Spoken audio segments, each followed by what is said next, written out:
This program contains eyewitness claims of UFOs and alien beings. Whenever possible, actual footage is used to present these stories. In other cases, dramatic recreations are utilized. It's just after midnight on a late fall evening. Police Sergeant Toby Milordo is responding to a report of a strange light in the night sky. Suddenly, his car mysteriously shuts down. What happened next would change his life forever.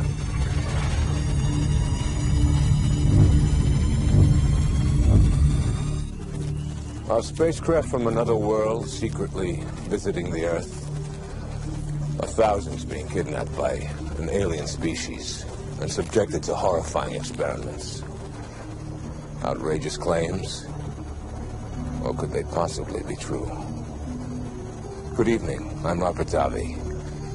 Tonight we'll search for confirmation, the hard evidence of an extraterrestrial visitation. We'll seek the answer to the question, are aliens among us? Tonight, startling footage of a UFO. But is it for real? It has to be something incredible. This UFO was filmed from the space shuttle. The technology we're looking at is quantum leaps beyond anything we have on the Earth. These people say they've been abducted by aliens. They were tall, they were very thin, huge eyes. And that horrible things were done to their bodies. A probe was put up my right nostril. I was terrified. When did the UFO phenomenon begin? Roswell, New Mexico is still the mother of all UFO stories. But is our government telling us the truth? The Army said it was a flying saucer. Is there a cover-up of UFOs? This teenager says he's got proof. I found reports going all the way through the 1990s. And he's posting this evidence on the internet. There's something there that the government doesn't want us to see. Does this man have an alien implant? I don't want that thing in me if I didn't give them permission to put it in. Doctors are shocked by what they find. This man's life has been a nightmare of alien abductions. Why me? For what reason? Is his story a hint of our dark future? And for the first time on television, the most credible recent UFO sighting, recorded by over a dozen policemen. This is weird. Oh my God, I hope that's a plane. Oh, please be a plane. Oh, please. Are UFOs real? Do aliens exist? Tonight, join me as we explore one of the greatest mysteries of our time.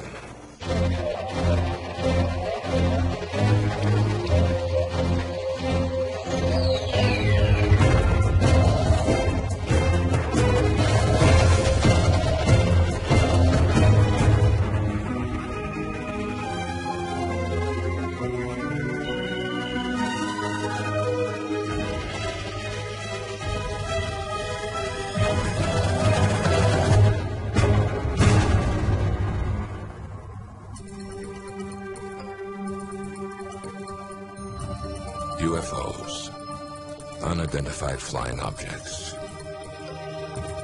Are they actually alien spacecraft? Or, as many claim, events of nature and elaborate hoaxes? To discover the truth, we must examine the evidence.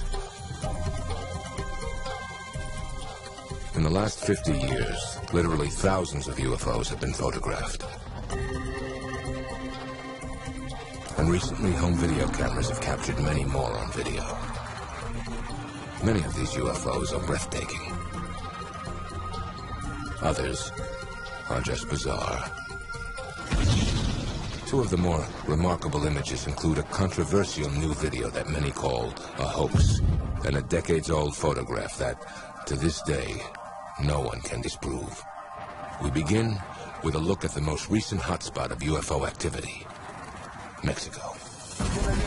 The nation of Mexico is certainly one of the hottest areas for UFOs in the world today. And the phenomenon of the Mexico City UFOs is really a phenomenon driven by videotape. No one knows more about this phenomenon than Jaime Maussan, director and host of Third Millennium, a popular TV show in Mexico that deals with the unexplained. Every week, Maussan airs footage shot by his viewers with their own cameras. One type of UFO captured again and again has Masan convinced that something unearthly is going on. The first event, it happened on July 11th, 1991. Many people in different cities saw UFOs, and some of them were able to record it. And this is what they caught on video. Numerous shiny, apparently metallic discs. Some have called these UFOs the planet Venus. But that doesn't explain this phenomenon. We have these objects making a formation with more than 20, 30, 50, 100, or probably more than 100 UFOs. They get together, they separate, they make a figure here, another figure there. Very difficult to explain. I don't know what they are, but they could be signs in the sky. But all of these sightings pale in comparison to video footage Masan received anonymously in 1997. A mysterious tape that would place him directly at the center of an explosive UFO controversy. They were able to record these 21 seconds of this object hovering behind the buildings. What you're seeing now is that anonymous video. We present it unedited and without any visual enhancement. The object resembles a stereotypical flying saucer. What makes the UFO so striking is its movement, darting behind these high rises, suggesting that its size is over 50 feet in diameter. But is this footage for real? I thought it was a hoax. I haven't seen anything so real, so clear, so close.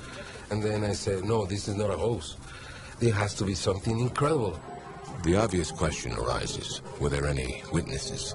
Many did come forward after the footage was aired on Masan's program. Even so, Masan claims one is credible. A little girl, her name is Cassandra. She didn't see the video, and she described exactly the same thing. It was a huge object going around and around. I never seen anything like this before. It was gray and metallic. I felt very tense. Yesterday we presented a video on television. Did you see it? No.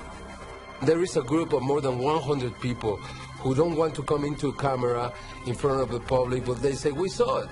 If this is a hoax, it's a masterpiece. It is potentially very strong evidence of something very curious.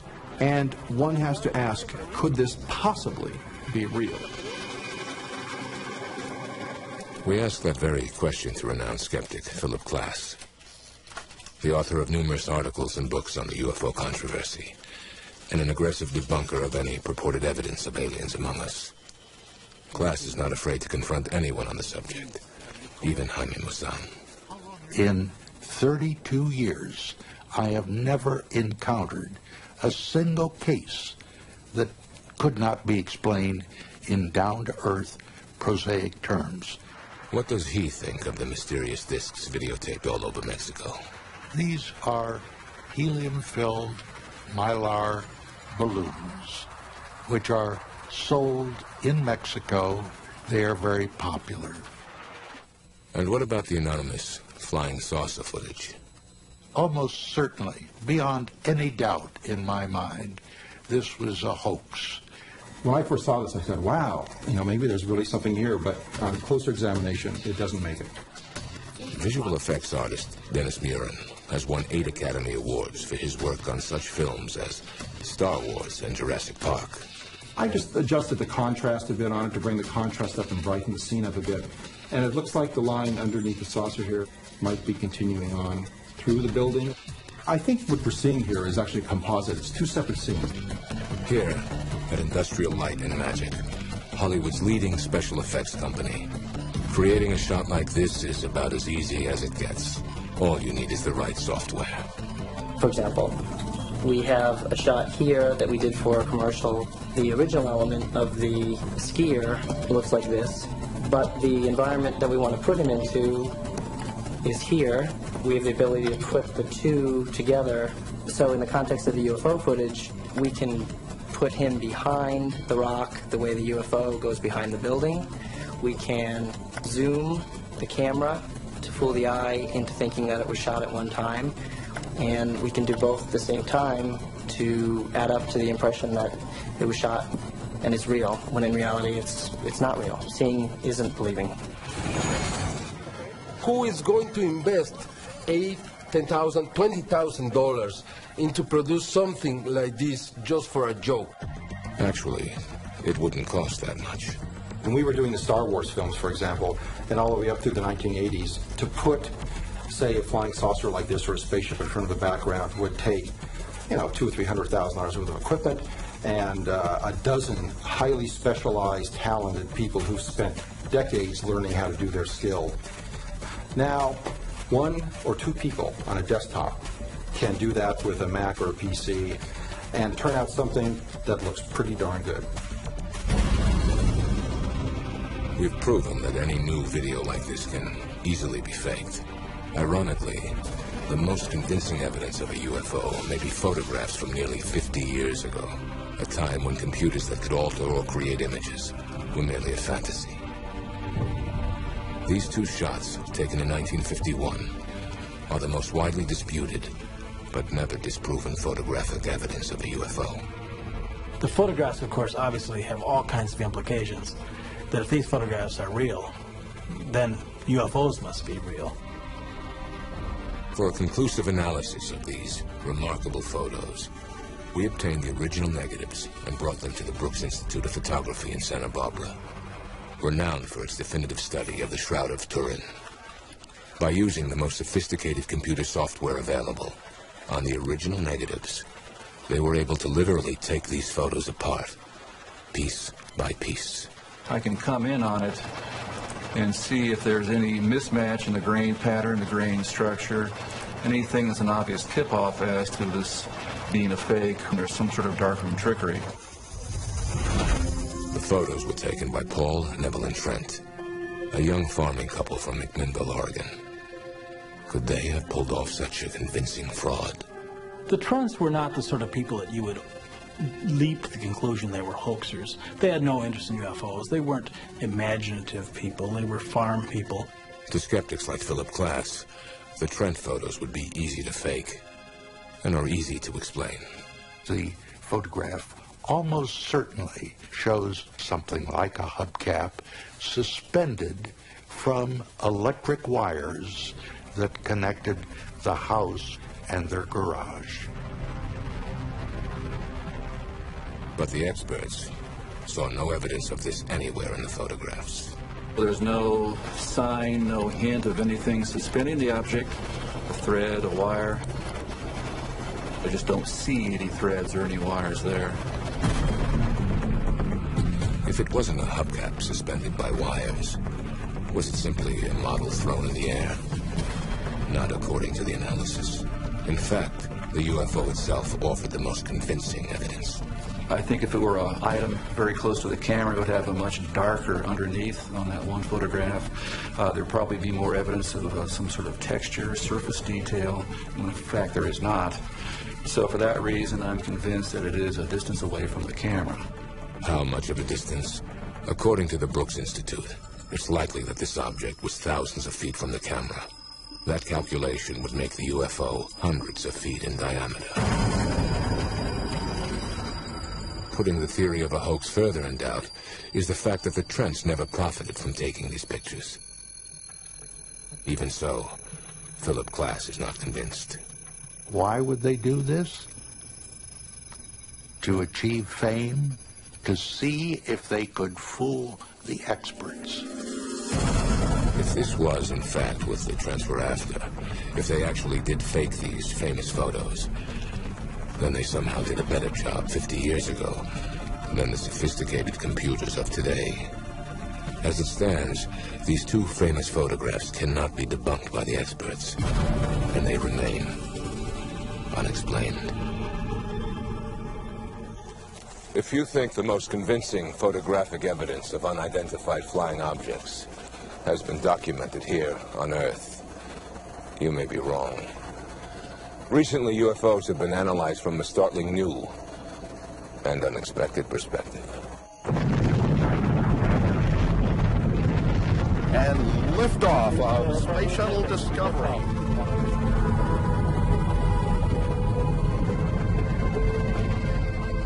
Space. We're better to look for alien craft visiting our planet. In September of 1991, the Space Shuttle Discovery captured an unidentified object on film.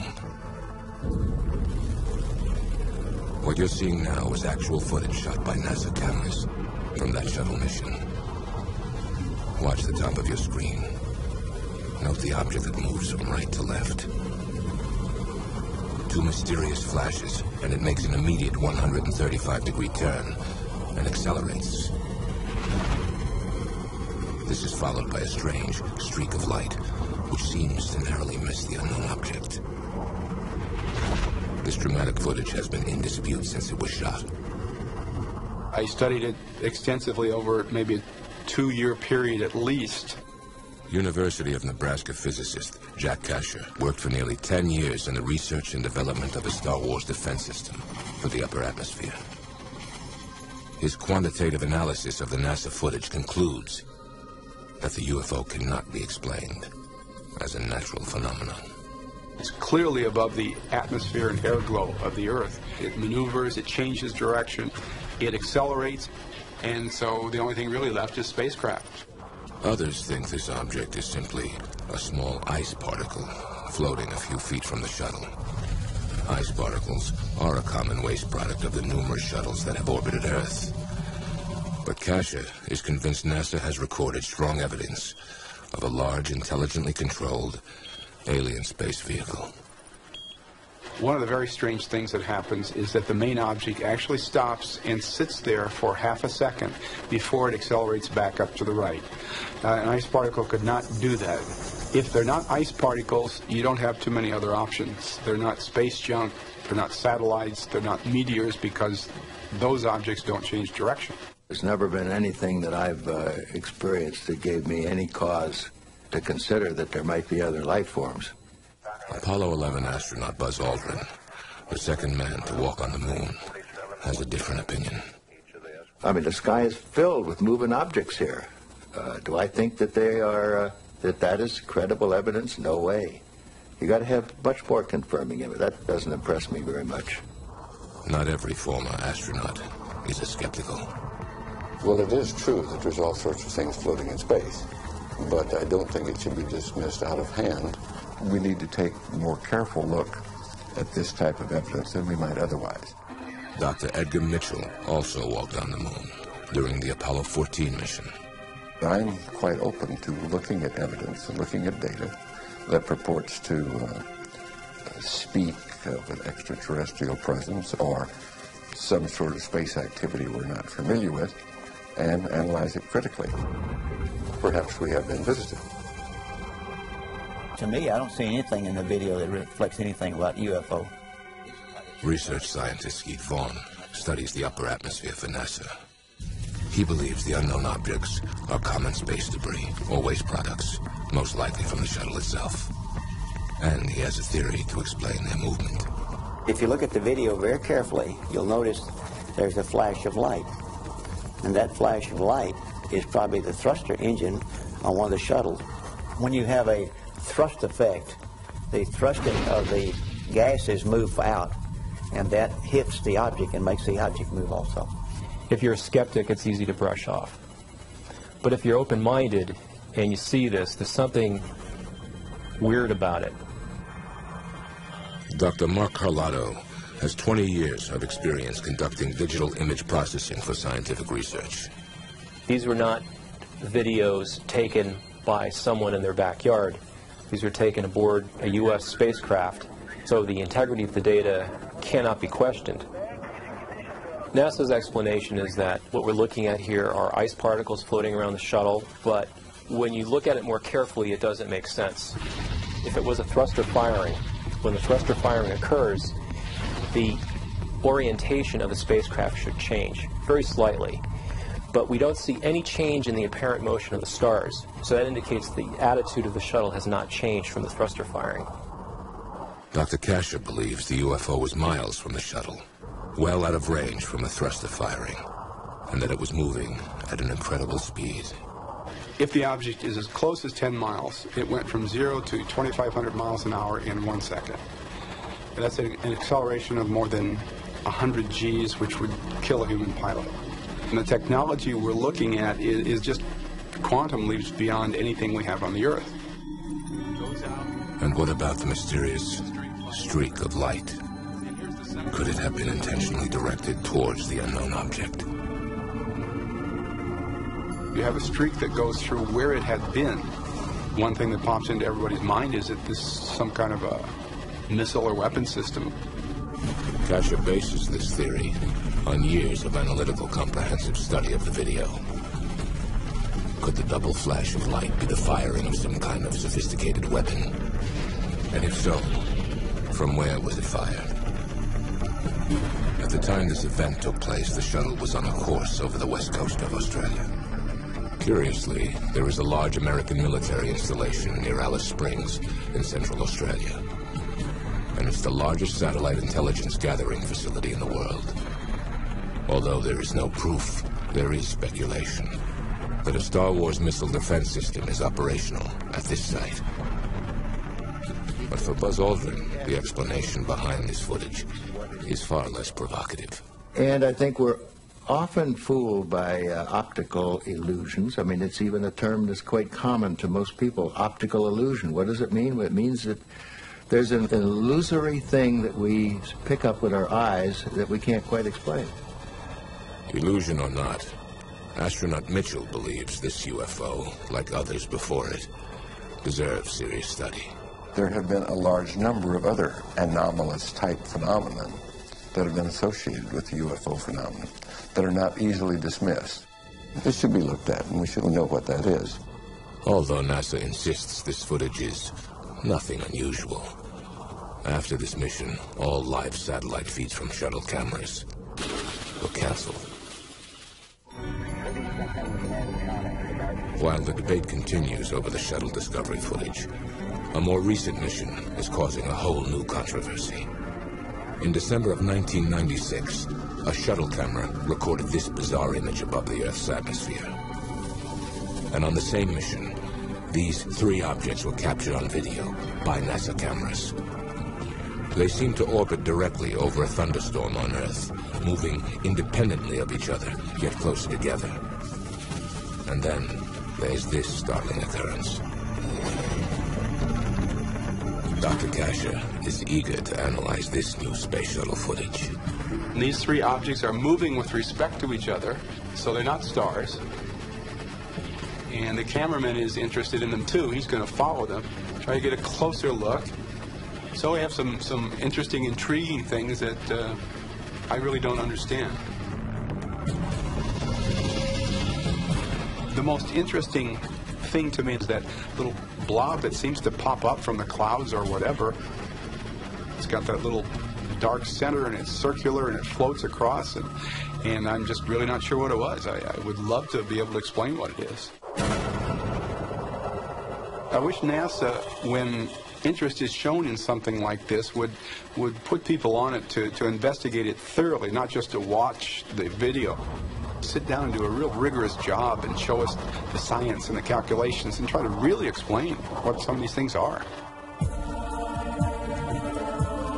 Where did we come from? Why are we here? These are burning questions. This is perhaps a small step in finding out a little bit more about how we fit into things. We need to make people aware that this UFO business is important and significant and worthy of study, and we need to get more mainstream scientists involved in it. I think that's very, very important.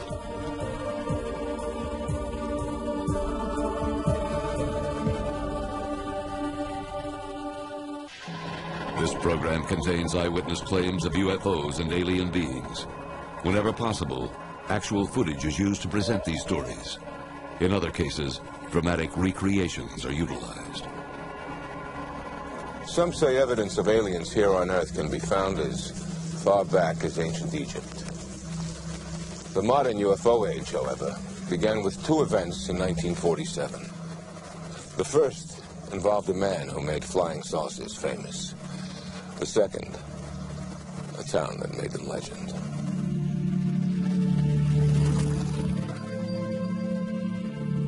Kenneth Arnold was a private pilot from Boise, Idaho.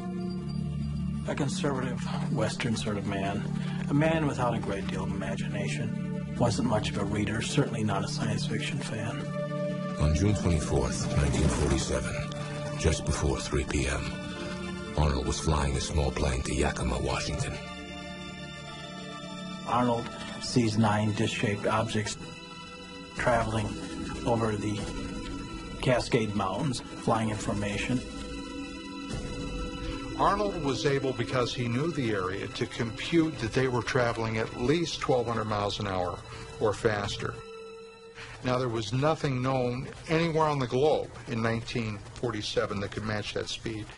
They looked something like a pie plate that was cut in half with a sort of a convex triangle in the rear, kind of weaving and going at a terrific speed. I thought, well, maybe something's wrong with my eyes. He described the movement of the objects as like that of saucers skipping across water. From this point on, the phrase flying saucer would forever be attached to strange, unknown objects in the sky. But Arnold's sighting was only the beginning. Within days, additional independent accounts came pouring in from around the globe. I think you can probably point to individual reports that are purely imaginary, but there were a whole lot of sightings in 1947, and all through the 1940s, 1950s. These objects showed up on radar that could be photographed. They were seen by pilots, seen by scientists, astronomers, police officers, people of impeccable training, reputation, good sense. There was something there. But why 1947? Why would beings from another world choose this particular period to visit Earth?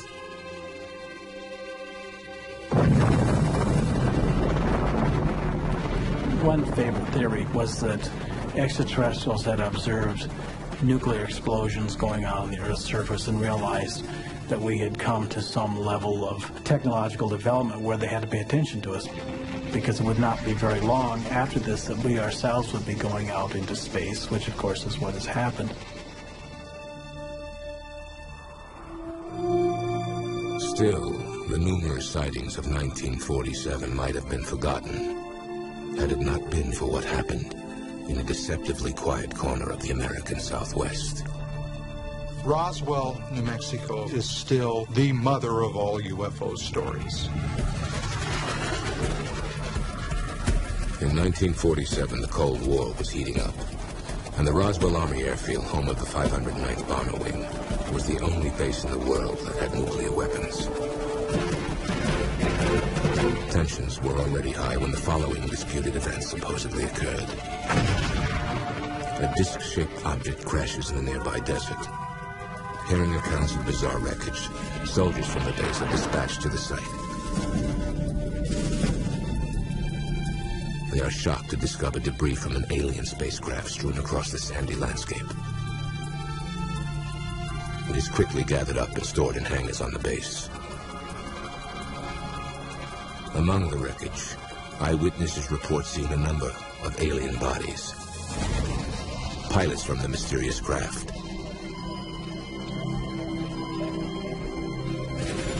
And one creature that still lives.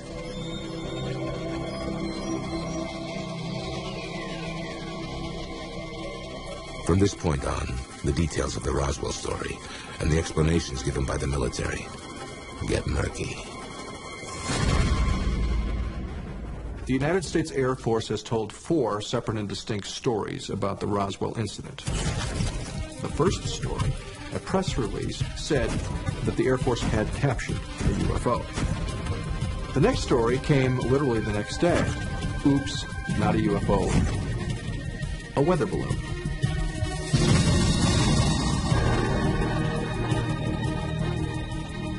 It is this revisionist explanation that has led some to allege a cover-up exists at the highest levels of our government. A vast conspiracy to keep the truth of Roswell and UFOs in general from the public. Something like this is going to be swept under the rug. Something like this, there will be disinformation put out about. Something like this will be lied about to the American people.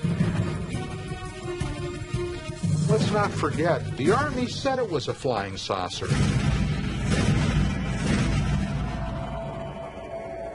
Nowhere in my research uncovering the Roswell story did I find any evidence of any kind of conspiracy or cover-up of any kind.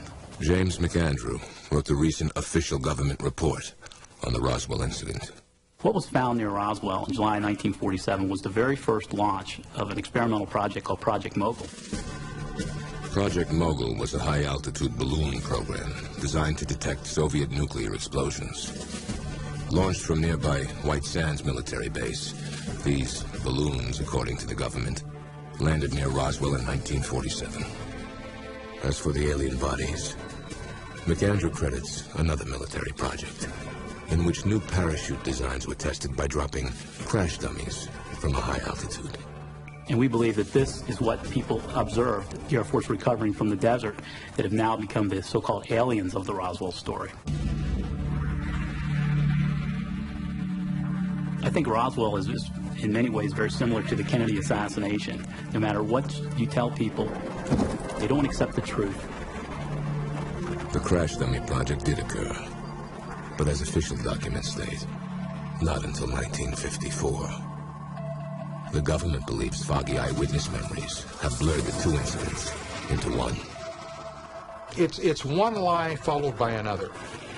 There's only one thing in the entire world that makes sense, and that is that they got their hands on what probably were the remains of an ET craft.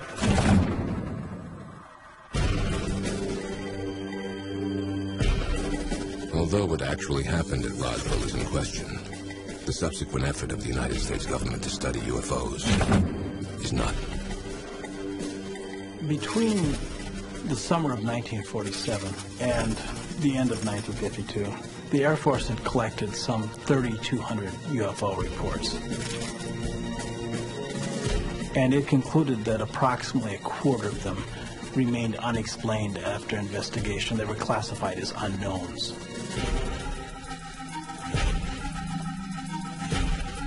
This exhaustive investigation was conducted under the names Project Sign, Project Grudge, and ultimately Project Blue Book.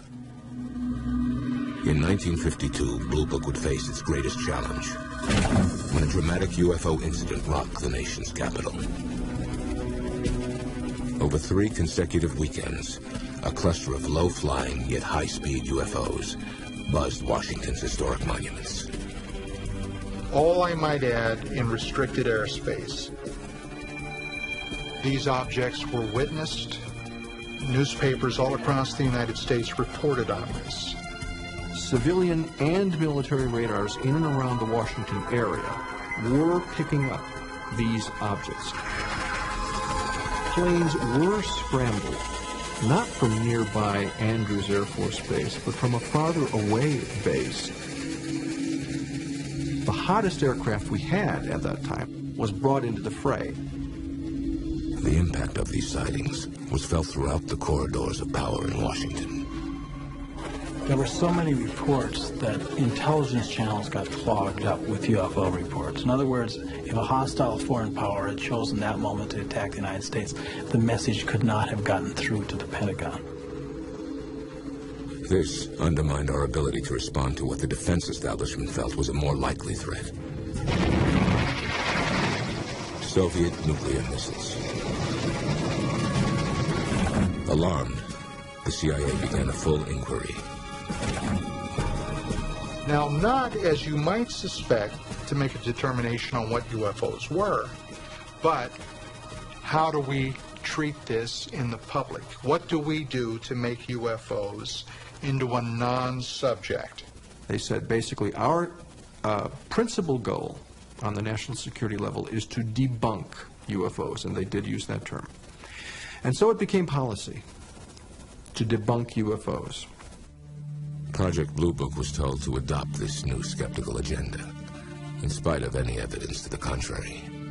Project Blue Book's mandate was to reduce the number of unknowns to a minimum, even if their explanations were ridiculous. We've been able to explain them as hoaxes, as erroneously identified friendly aircraft, as meteorological or electronic phenomena or as light aberrations. In 1969, the debunking operation largely successful, Project Blue Book was officially terminated. Blue Book was stumped, absolutely stumped, on more than 700 cases. So even Blue Book, charged with getting rid of UFOs at any cost, couldn't get rid of all of them. What is the real truth about UFOs? What the Air Force was trying to slip past the public tells me that they have something just as sure as God made little green apples that they're still hiding.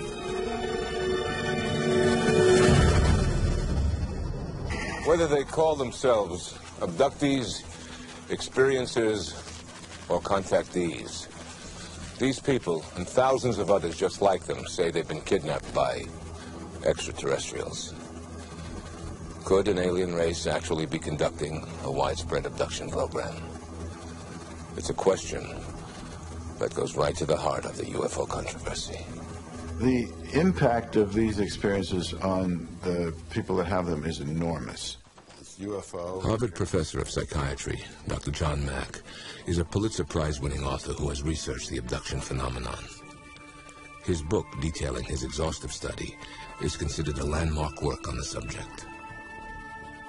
The abduction experience changes them at every level. It changes their relationships within their families, their sense of who they are, their sense of the world that they live in. This is an enormously powerful part of their life experience. The most important aspect of these experiences that made me believe that they were events rather than something else was the fact that the stories were so similar.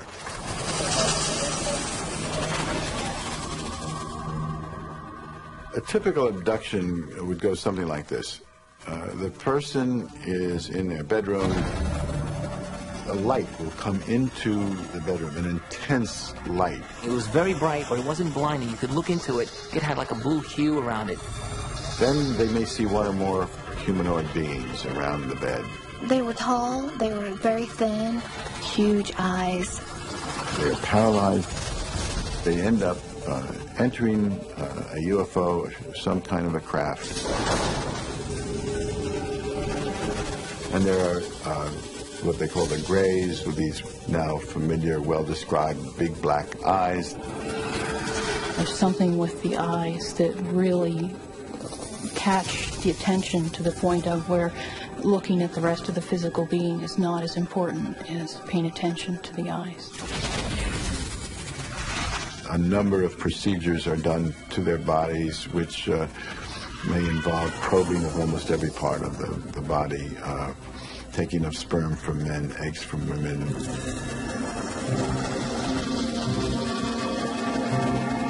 It was very powerful and very intense, and felt very vile. I felt very violated.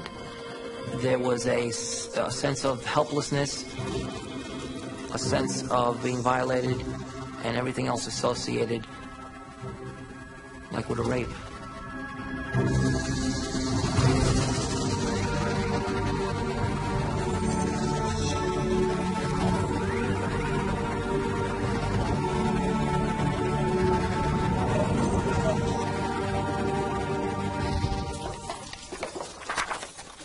But are these stories true? Or are they just well-told, imaginative lies? We're not dealing with just invention of a story. Something occurred here that triggered a set of emotional reactions. That's highly significant. Who knows why? I mean, who knows how this... Bud Hopkins is an abduction expert who has written a number of best-selling books on the subject. We really don't know. He conducts group therapy sessions with those who claim they're victims of these bizarre incidents. Maybe I'm a little bit... In these meetings, abductees can share their stories without fear of ridicule. A whole lot closer. I was put through a series of tests, and I thought I was going crazy. Even though what they're saying might sound crazy, they don't have the kind of behavior that crazy people have. When we do psychological testing, we find that these people are essentially psychologically normal. But a common thread in these abduction stories raises doubt. Most abductees have little conscious memory of their time spent with the aliens. They do an incredibly good job of blocking your memory from recalling almost anything. And this is the most difficult obstacle to overcome. It's this aspect of the abduction experience that Hopkins has termed missing time. And he explores it through hypnosis. I'm going to count to 3. Over his 30 years of studying UFOs, Hopkins has hypnotically regressed hundreds of abductees. He's convinced the truth can be found in the subconscious mind. I want to scream for my mom. But I can't. Why? Because it hurts to move. There's just all around me, and I can't move anywhere. There's no space to run. I've worked with abductees from South Africa and Saudi Arabia and Israel. Just standing there in the middle of the room, is that it? I have no alternative than what the evidence suggests to me in an absolute way. It's going on. It's happening. It's real. The abduction phenomenon is absolutely everybody. It's the good, the bad, the ugly. It goes across all racial divides and gender, of course, and cultural level. It's absolutely everybody. It appears to be completely random. A CNN time poll has found that half of all Americans believe there are people who have experienced an alien abduction. An Europa poll has discovered that 0.3% of their sample question believe they might have been abducted by aliens. This percentage may seem small, but it could translate to over 800,000 people. Many of those studied by Bud Hopkins have one thing in common. In terms of their personalities, many of them are suffering from what we might diagnose as post-traumatic stress disorder. I mean, when you get up in the morning and you have had one of these experiences, it's not like you just get up and want to make toast, you know? I mean, it's hard. It's hard. Something happened to these people. There's no doubt about that in many, many, many cases. But not everyone agrees. What's the first thing that you sensed is different? Among research psychologists, Hopkins' beliefs and methods are seriously questioned. It's the nature of hypnosis to put thoughts in someone's head that weren't there before. I'm not allowed to hide. Who doesn't want to hide? You put your faith in that person because you're lost and you're scared and you don't know what to do. Why can't anyone help me? That person puts you into an altered state of consciousness, and together you sort of do a little dance that convinces both of you that, yes, you've had this experience. You are an abductee. There is a type of person who is highly imaginative, who is easily hypnotized. They're normal. They're sane. They're not psychotic. But hypnosis is the yellow brick road to fantasy land. The big false issue that has always been dragged into this argument is the issue of hypnosis. Maybe a third of the abduction accounts we get come without any hypnotic regression whatsoever. They're remembered the way one remembers an automobile accident or a mugging. I remember going inside this whatever it was and being examined somehow. Another explanation offered by skeptics is that abductees are actually experiencing what's called a waking dream. The waking dream occurs when you're going to sleep or just waking up. Your eyes are open, but you tend to see dreamlike images. And you may feel paralyzed if you're just waking up because your body is still asleep. And it may be very vivid, very colorful. And the person is probably actually going in and out of a dream state. And yet it seems very real. It seems as though I'm awake. In spite of the criticism, Hopkins believes the sheer number of reported abductions is impossible to ignore. There are many theories trying to attack it, but the theories don't hold water. Thousands of people are claiming that this is happening. There's a massive evidence supporting that.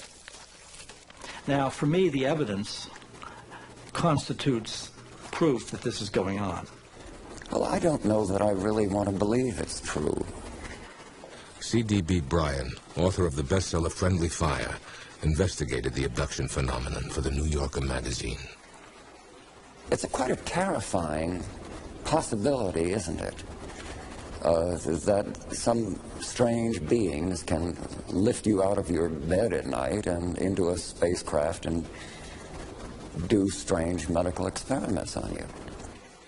With a healthy dose of skepticism, Brian attended a conference about alien abductions held at MIT in 1992. His findings, based on numerous abductee interviews, were published in his book, Close Encounters of the Fourth Kind. I found my skepticism diminishing to the extent that I was more open to the possibility that what some of these abductees were saying, what the researchers were saying, could possibly be true. I no longer feel that the abductees, to use a medical term, are crazy as loons, but I don't know what's going on. Either what's happening is a new psychological phenomenon, or it's true. Our basic argument is we've got to look into it. Investigation is essential. And I think any true scientist has to come over to our side at some point. Because you can't have a phenomenon as extraordinary as this and at the same time announce there's no reason to look into it.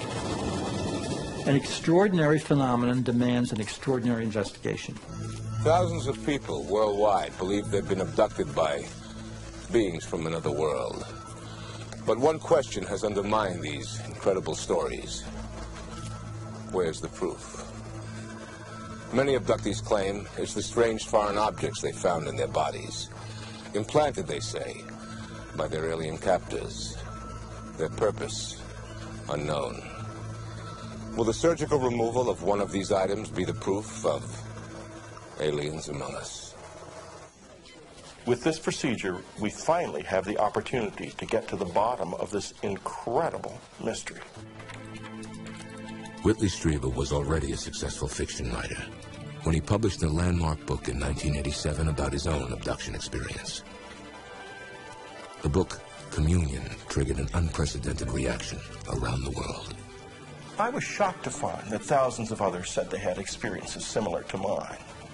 And many of them reported finding strange foreign objects in their bodies after their abductions. If these are alien implants, it's a horrifying thought.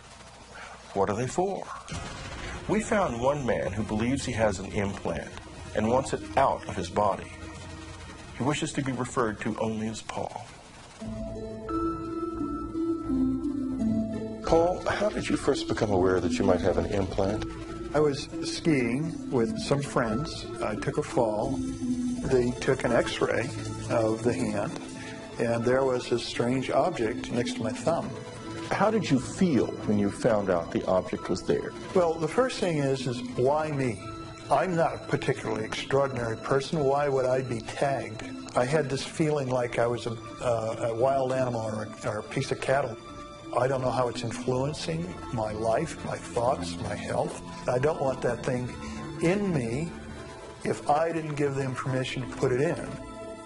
The object appears to be in the thumb, and it should be a relatively simple procedure to go in, isolate it, and remove it. Los Angeles Dr. Roger Lear and his partner, UFO researcher Daryl Sims, have studied hundreds of alien implant claims.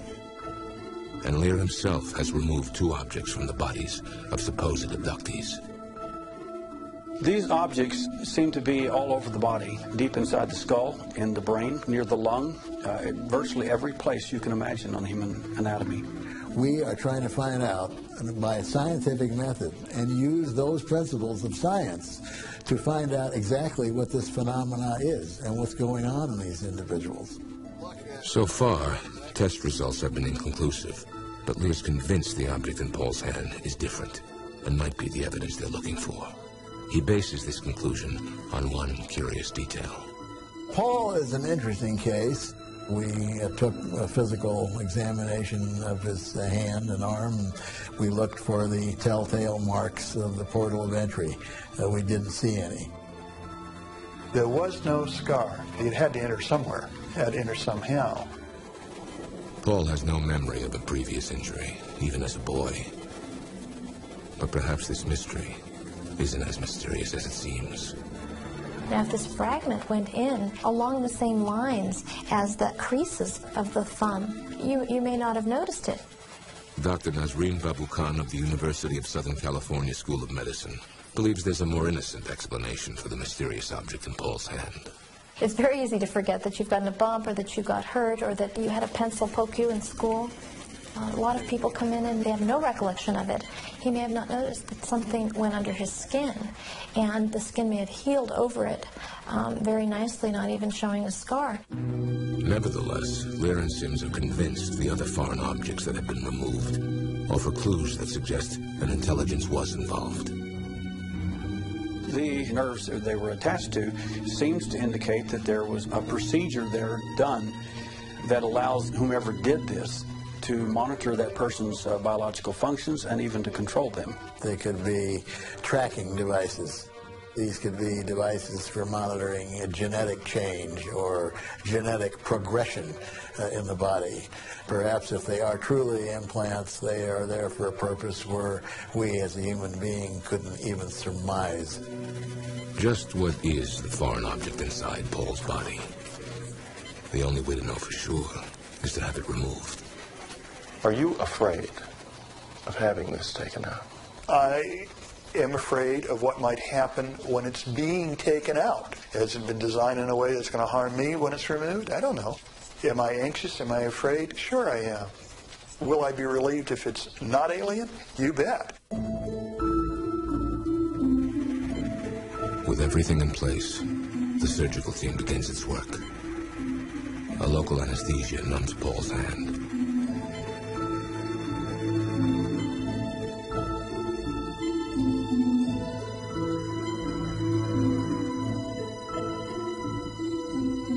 The surgeon makes an incision, and it's time to remove the foreign object.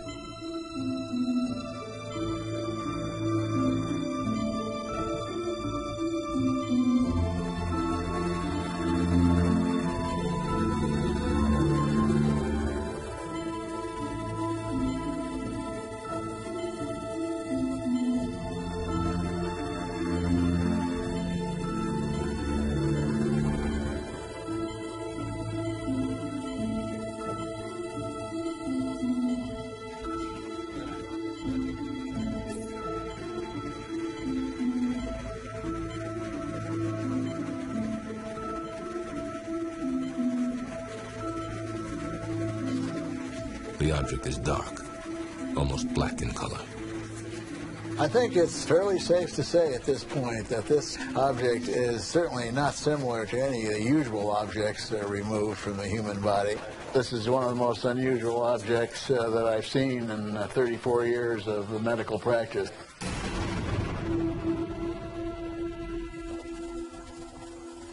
The first step in analyzing the object was to study its surface. To do that, it was examined through a scanning electron microscope. This allowed for it to be magnified up to 500 times its actual size. The object appeared to be predominantly iron, perhaps a small fragment of a steel knife or tool. But in order to reach a more definitive conclusion, the unknown object had to be analyzed under its surface, on the inside. For that process, it was brought to the University of Texas in San Antonio. It looks like it might be an iron oxide. If we can crush it and get it to a very small size, we'll be able to really get to the internal structure more readily. The object resisted crushing, but an outside layer did flake off. This was put under X-ray diffraction, and the results of this test were curious. They couldn't match it to any of the 65,000 known substances in their computer file.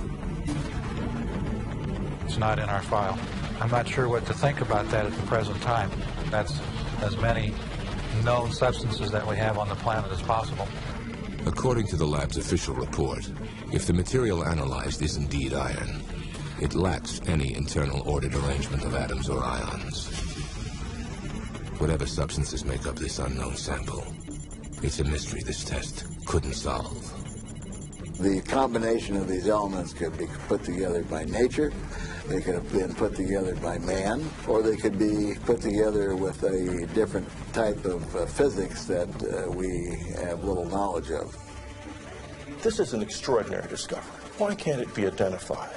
It just confirms for me that this abduction phenomenon and now implant phenomenon must be taken seriously and studied.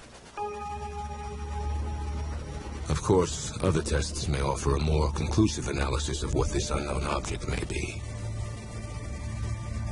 Until then, Paul must deal with the unexpected emotions he's felt since the object was removed. I had this experience of emptiness, sort of like a feeling like maybe a pet had died.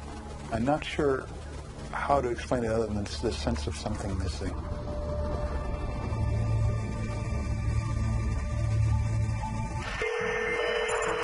The Internet, perhaps the best evidence of our fascination with the UFO phenomenon.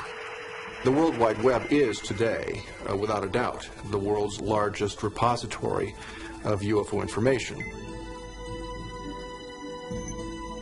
It's only here that ufologists can find anything and everything they want to know about the mystery of Are We Alone?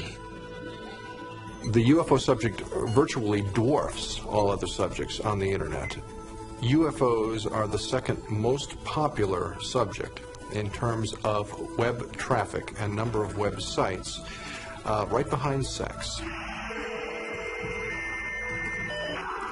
Out of the countless UFO websites, one stands out in its attempt to reveal what many believe is a concerted government effort to cover up the existence of UFOs. And it's the brainchild of a 17-year-old from Northridge, California. What he's created has made him a folk hero to the UFO community, and quite a nuisance to the United States government.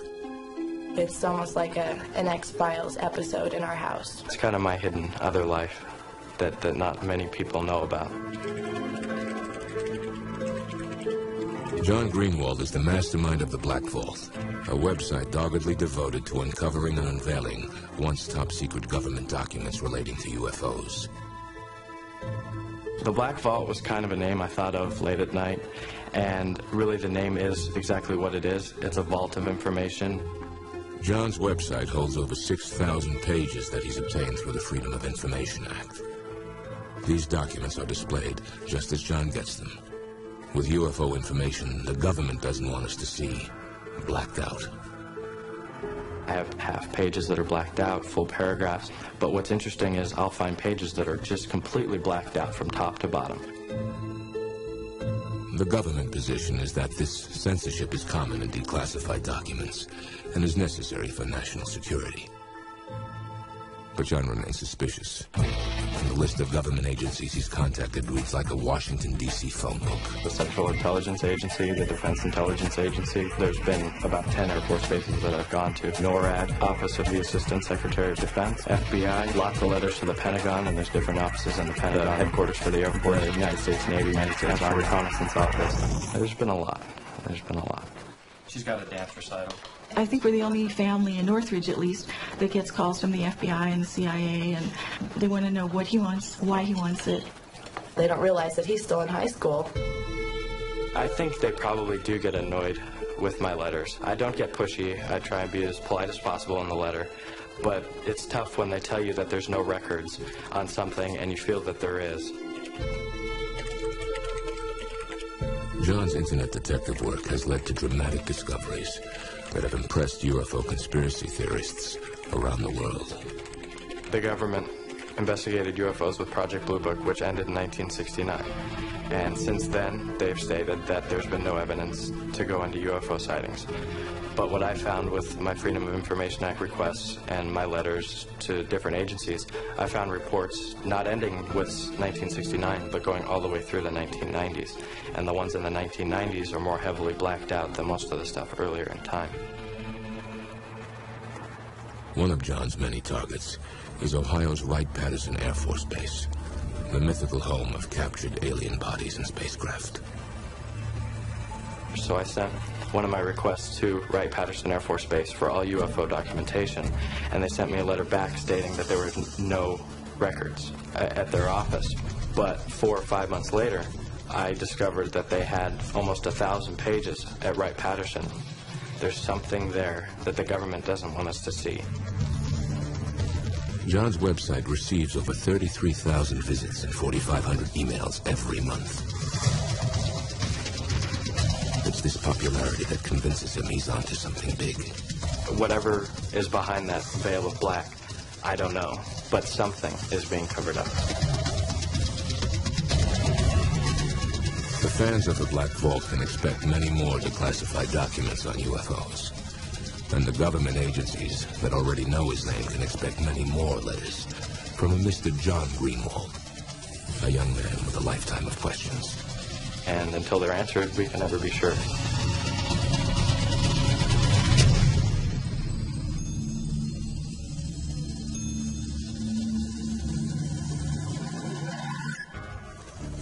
We've seen some fascinating UFO footage, heard incredible accounts of alien abductions, and even witnessed the surgical removal of what some claim is an alien implant. If any of this is true, what does it mean? Author Whitley Strieber has found a man whose story may seem too outrageous to believe, but others say it offers a disturbing answer to the question, what is the alien agenda? While researching my books, I've personally investigated hundreds of abduction cases, but one man's story truly haunts me. His name is Jesse Long. He claims to have been abducted many times since he was a boy, and the abductions he describes are terrifying. If what Jesse tells me is true, then there is a very surprising future in store for all of us. Jesse, when do you first recall being abducted? My first abduction occurred in 1957 when I was 5 years old in Rogersville, Tennessee, a very small town in Upper East Tennessee. My brother John was with me at the time.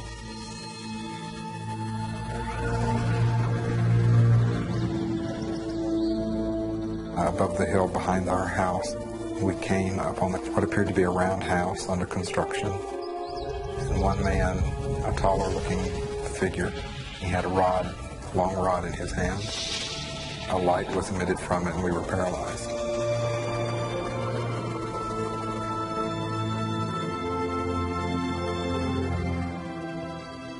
It is at this point that Jesse Long's conscious memory of what happened ends. He says it's only through hypnosis that he's been able to remember the rest of this first abduction. What you are seeing is actual footage of Jesse undergoing hypnotic regression.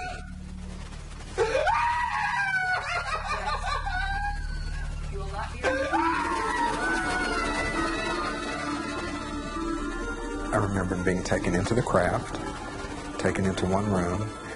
I was placed on a very cold, flat table. My brother was separated and he was taken into another room.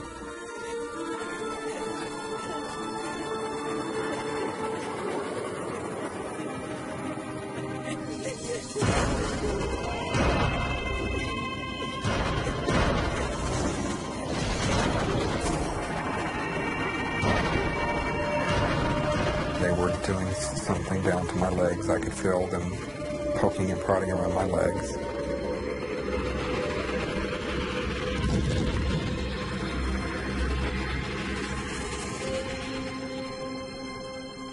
According to Jesse, his abductors inserted a small item, an alien implant, into his left shin.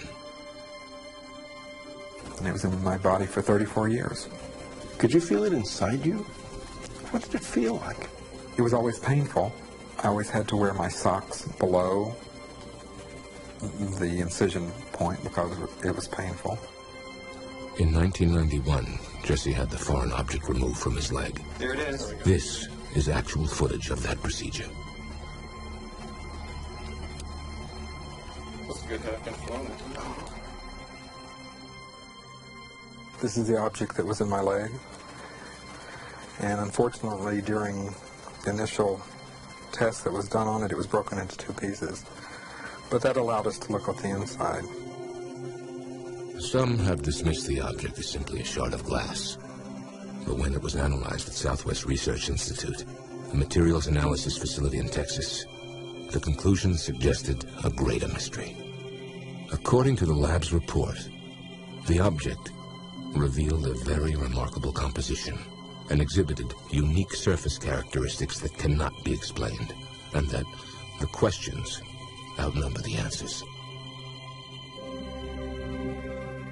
When the object was removed, I was convinced that whatever this object was had something to do with all of my abductions. Jesse Long believes he has experienced a number of abductions since that first incident in 1957. And they became more and more horrific as he grew into an adult. Most of my abductions occurred very similarly.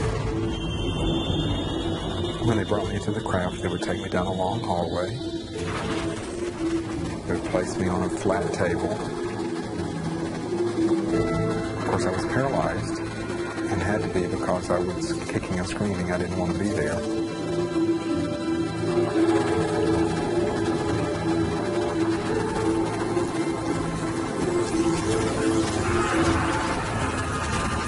The experiments on the table included a sperm extraction. The sperm extraction procedure is the most traumatic and has caused me the most problems, in that they actually force me to crossbreed with what seems to be a female being.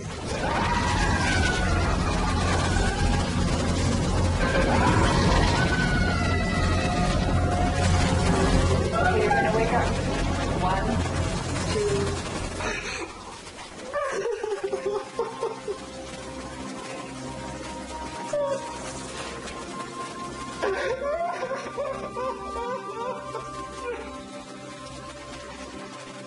What are we to make of such disturbing tales? Could stories like Jesse's be based on actual events? Skeptics say no. They're merely the product of an overactive imagination. Fantasy-prone people are criticized for fantasizing, except if they fantasize that they have been abducted by a UFO. Then they become a celebrity. And they will tell you an elaborate story. And the fantasy-prone person will actually be writhing in pain with tears streaming down his or her face as they relive some painful abduction experience that they've just imagined. And those people tend to be the people who are boundary deficit disordered. They have problems with relationships. They always say, I've always felt like an outsider. I don't feel like I belong. They can't hold jobs. They just have a tough time in life. And telling this person who's been lost and outside and alone that they do belong, that they're an abductee, that they have an identity, and that there are other people just like them, answers all of those questions for them. Jesse, when you tell people about your experiences, do they believe you? You know, it's not my job to convince anybody. It's my job just to tell you what I've experienced. If you believe it, fine. If you don't believe it, I don't care. But Jesse's amazing story can apparently be corroborated. Remember John, Jesse's younger brother? He claims he too was there on that fateful day in 1957. Inside of a dome. John's own hypnosis confirms Jesse's story. And perhaps in an effort to deal with his dark memories, John has built this house for himself in the hills near their boyhood home.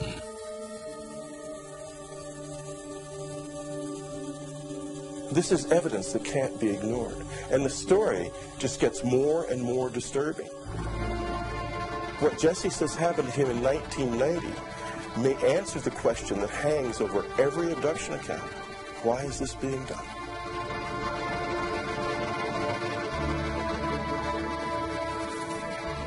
I was driving from California to New Orleans, and right outside of Albuquerque, New Mexico, on I-40,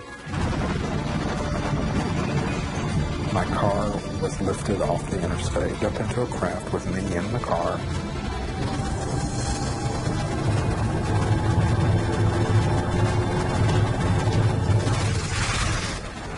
Taken aboard the craft, placed on a table.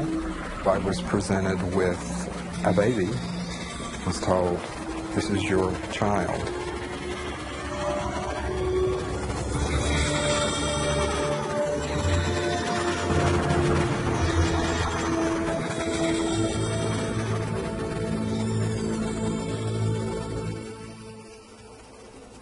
What happened then? And there were 9 other children standing along the wall.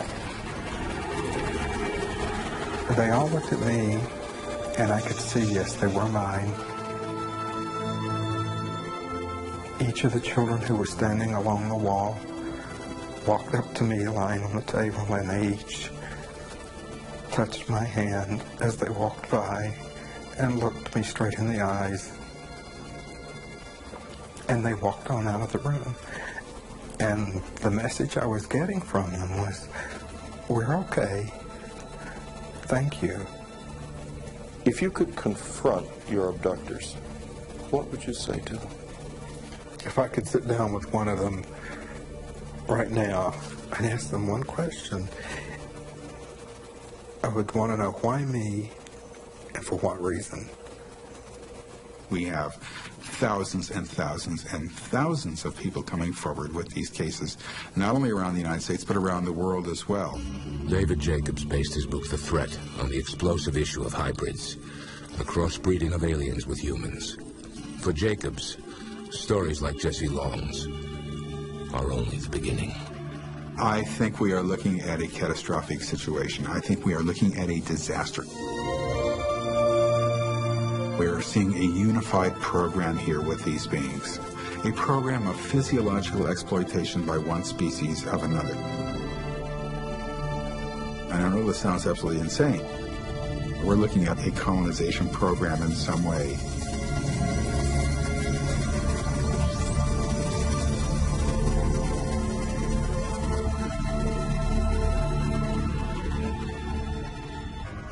For many, there's no such thing as a credible UFO sighting.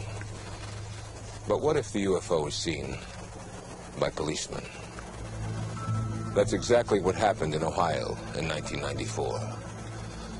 For the first time on television, you will hear an actual police dispatch recording of a close encounter. The officers you will meet are real. The recording is real. And the drama of that night is undeniable. Trumbull County, Ohio, located just north of Youngstown, is a typically quiet Midwestern community. Here, big news doesn't happen very often. But all that changed on a late fall evening in 1994. Just after midnight, the normally calm 911 dispatch center began to get a flood of calls, reports of an unidentified flying object. It was just one call after the other that was just incredible. Royanne Rudolph was the Trumbull County 911 dispatch operator who fielded most of the calls that night. How far off the ground is this? Everything from somebody who was casually stating they saw something in the air to somebody who was hysterical and thought that this was Armageddon. I mean, it was very strange. Okay, was it just like moving at a slow rate of speed? It wasn't as slowly, it was fast rate, but it was coming down. We just kind of took it for, okay, this is people being hysterical over a weather balloon, or this is people being hysterical over a plane or a helicopter. I wonder, did you have anyone call you about a strange plane or airplane or something in the air? Where? It was coming down Sampson Drive. I don't know what it was. It was a flying saucer. What did it look like, ma'am? It was like almost like an iridescent color. It was like a bluish purple. Though skeptical, Royanne put the word out to the officers in the field. We were having a coffee break at a local donut shop, and we got a call from the 911 center that stated that some residents had seen lights in the sky in the northern part of the township. Liberty Township Police Officer Steve Remner and Sergeant Toby Maloro didn't know what to think. It took a few minutes. We kind of laughed about it. Convinced it was nothing serious, Sergeant Maloro, an 8-year police veteran, headed out to investigate the sightings. I believed that I was going to see, if anything, a plane was landing or a plane was low. That's what I assumed I was going to see.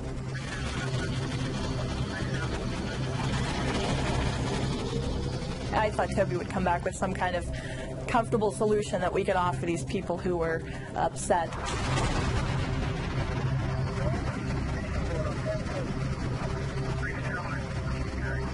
When I got up in the area, I was approached by an elderly gentleman that said that there was a huge light over his house and it had moved south down the street. I proceeded down Sampson Drive, approximately a quarter mile. Sergeant Toby Maloro was about to become a part of UFO history. Everything shut off in the vehicle. I didn't understand what was going on. My car completely stopped. And that's when the light hit the vehicle.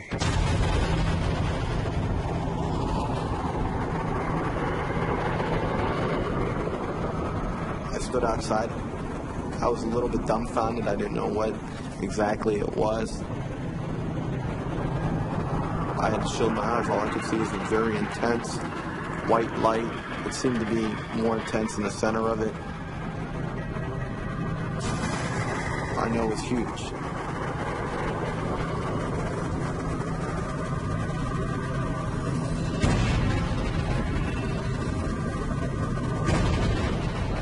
I've never seen anything that's compared to this.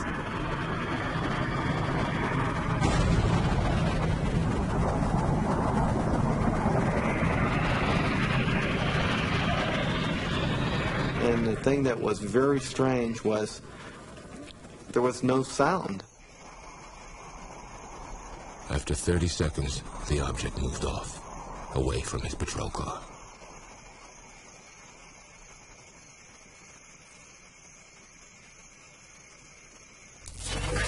As soon as it started moving off, my car started to pack up and the radio kicked on. Maloro quickly began pursuit of the unknown flying object.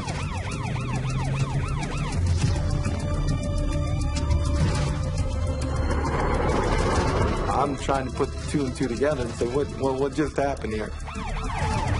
Unable to keep up with the UFO, Maloro radioed in to dispatch over police channels. 914 to radio. It's heading in a northerly... He told me in a very serious tone, I saw something. And I said, Toby, you're joking. And he came back and he said, Roy, I saw something. I could see a red glow up in the sky. It was huge. This thing wasn't making no noise. This isn't funny anymore because it's getting to the point where I don't know whether to believe him or not. Well, was it moving or was it just... Yeah, it was glowing. It was moving. You could see it like up in the air, glowing and getting further away from me. People are serious. They're very upset. Whatever it was, lit up, I mean, literally, if you were underneath it, you could see it would be like daylight, those red lights. An object did come down at a low elevation over this area. UFO researcher Kenny Young broke the story of the Trumbull County incident. It was then observed by numerous other police officers from different agencies who were able to pursue the object coming from different locations. They were able to triangulate its position. It's south of OVNIs. I'm moving east now on it. Okay, Dave, it looks like it's flickering more now, and it looks like it's running a little east of me now. Hey, Walter, chase it back north. I want to see this thing. At least 14, 15 officers said that they saw something and were discussing it freely on their channels. This thing is going pretty good. It's all the way into Liberty now. It's going as far as visible. You should be able to see it. It changes colors from white to red to green. The sucker has not moved. We have multiple departments right now that have sightings on it. The sightings started to spread out to neighboring streets, to other communities were saying they were also seeing the same thing. It took a whole different meaning and level of seriousness. We contacted the airport control tower to ask them to check their radar. We have a report of some flying object in our jurisdiction. Do you know of anything that should be in our airspace this time, close to the ground? This is not a prank phone call, I swear. You can call me back to verify. Look at the radar scope, and I go 60 miles diameter of Youngstown, and there is nothing out there. That's when I got the chill that, okay, everybody can't be making up the big bright light story. According to all the people I've spoken with, the FAA tower operator in the tower should have been able to see the object from his vantage point. I don't see anything out there, nothing on the radar scope. Young requested the identity of the FAA tower operator through the Freedom of Information Act. His request was denied. I would like to ask him, could you visually observe something from your vantage point, 60 foot up in the air in a tower? As the other officers got closer to the object, they radioed in with dramatic descriptions. They were able to discern a parachute-like appendage attached to the object.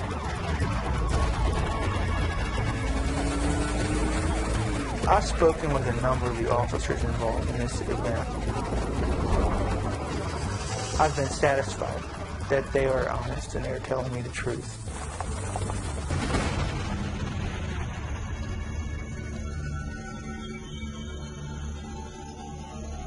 One officer even said he saw a structured object while viewing it through binoculars.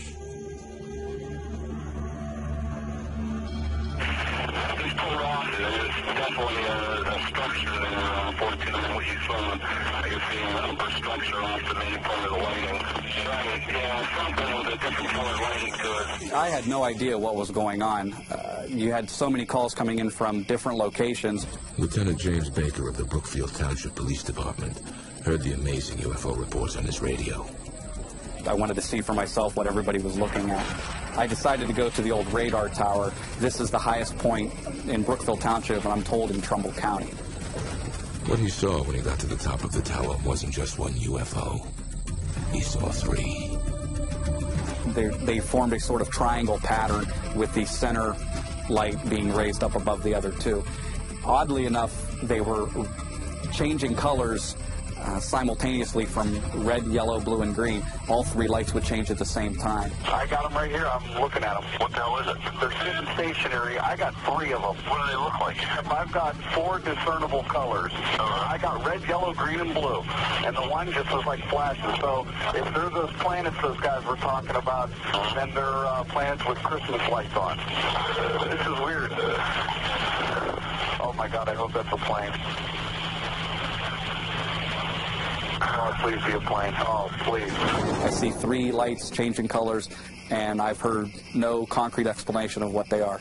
And I certainly would welcome any explanation. And it's exactly identical to what you would expect for a bright star or planet low in the horizon. James McGahey is an astronomer who has investigated UFO claims for over 20 years. He believes there's an easy explanation for the Trumbull County incident. This is a classic example of scintillation. Scintillation is simply what most people recognize as stars twinkling. When the stars are low in the sky, in addition to twinkling, they will also change color. Clearly, the police officer who saw the very intense bright light very likely saw a fireball. A fireball is a very, very bright meteor that can be many times brighter than the full moon. I think the car stalling was just a coincidence, had nothing to do with this whatsoever. Obviously, it had to be involved in my cruiser shutting down. There was no problem with my car because it started back up. I was told that it may have been the planet Mercury. It was not the planet Mercury.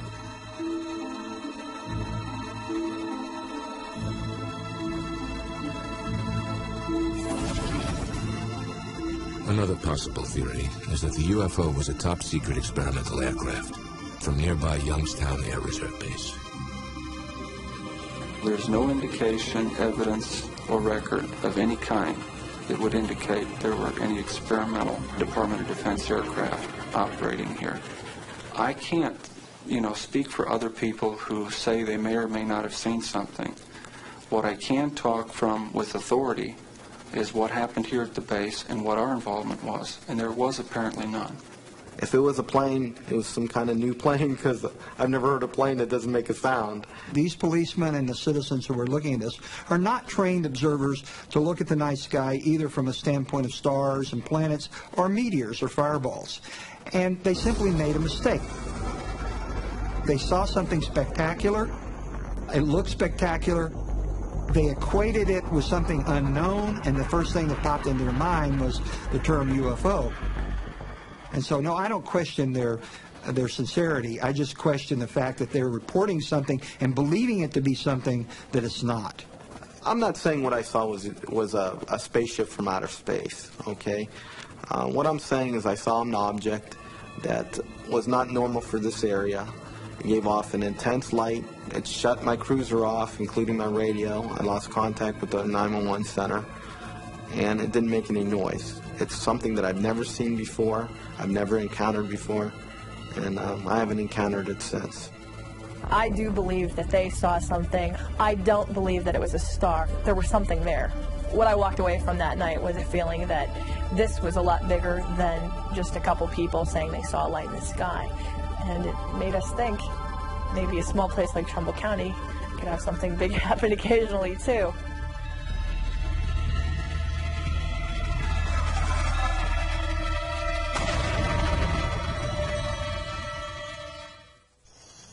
Skeptics and believers will continue to debate the question, are we really alone? Now, we leave it up to you to decide. As for the future, people will continue to come forward with accounts of strange lights in the night sky, and we will continue to listen. I'm Robert Daly. Good night.